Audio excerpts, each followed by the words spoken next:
How can Lab 2.0 help in recruitment, team building, and organizational change? I originally designed and sold the Lab profile as a recruitment tool. You could ask a few questions and identify a series of patterns that were common among your population of successful employees at a particular task. And then you could design your employment ads to be attractive to those who had the successful pattern in your organization. And with this information and this process, your HR department can be trained to screen for that set of patterns in language and behavior of the applicants who apply. And the first applications I delivered were for exactly that purpose. This is how Southwest Airlines and Electronic Data Systems both started using the Lab profile. Southwest was an interesting story. We were brought in to solve a corporate culture problem.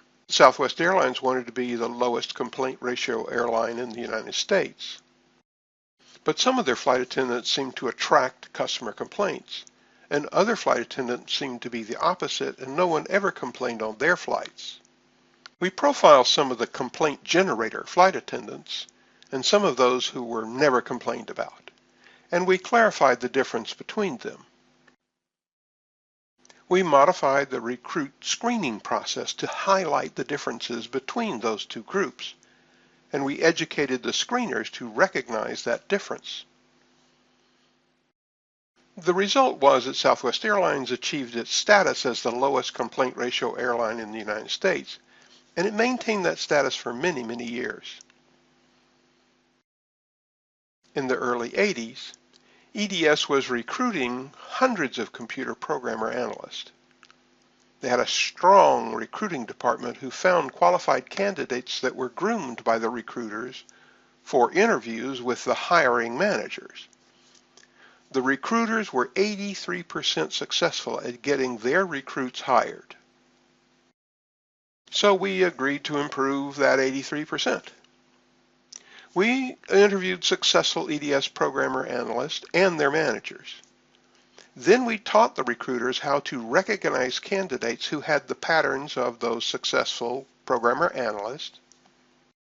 We also taught the recruiters extra things to add to their grooming of candidates before the hiring manager interviews, so that candidates would be more attractive to the hiring managers. We improved the rate of successful candidates from 83% to better than 95%. The extra items that we added to the candidate groom test were not related to performance. It was much more about the ability to establish rapport with the hiring manager. I had another project in the mid-80s that I found fascinating. It was with a Supercuts franchisee who had many individual locations. He was having difficulty recruiting and maintaining hairdressers and barbers in his stores. I interviewed some of his long-term employees and developed a profile of those who were stable. I created an employment ad based on the language patterns of that profile, that group. Later, I profiled the 8 people who responded to that ad. 7 of the barbers who responded were a perfect match for the target profile of stable employees. But one of those responding was in no way a match for the profile. His profile was so different that I asked him why he had responded to the ad. He told me that he did not like the ad and did not want to respond, but his wife read it and thought it was the best ad in the paper. She insisted that he respond.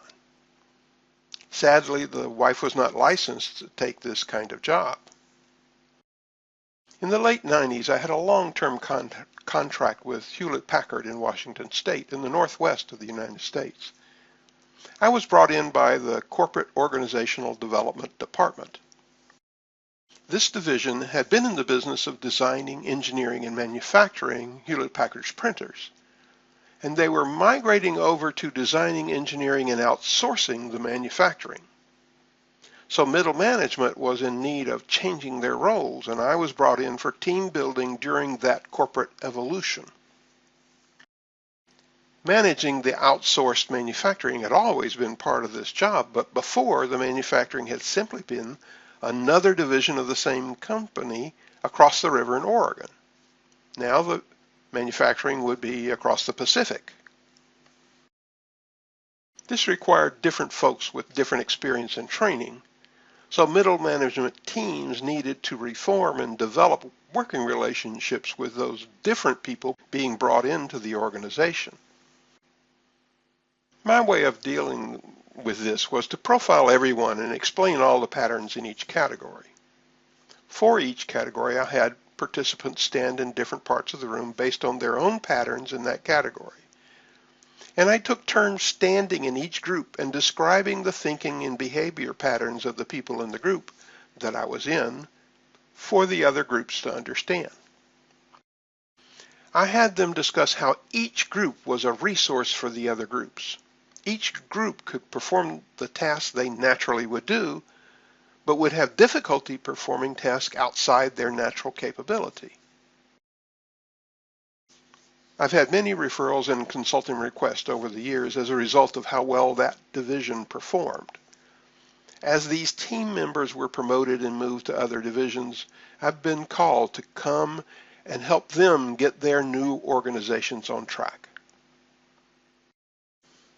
As you go through the Complete Lab Profile 2.0 training program, you learn all the skills for recognizing each pattern of the profile.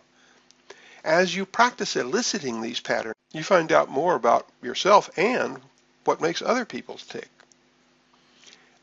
As you mature in your lab profile skills, you learn how to use them in your work with individuals and groups.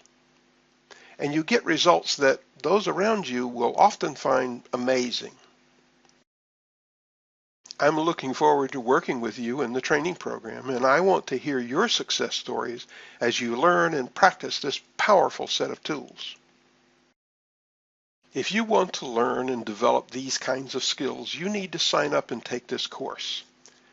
As I said before, I don't know when I'll offer this course again. If you want these capabilities, you should sign up and learn this now.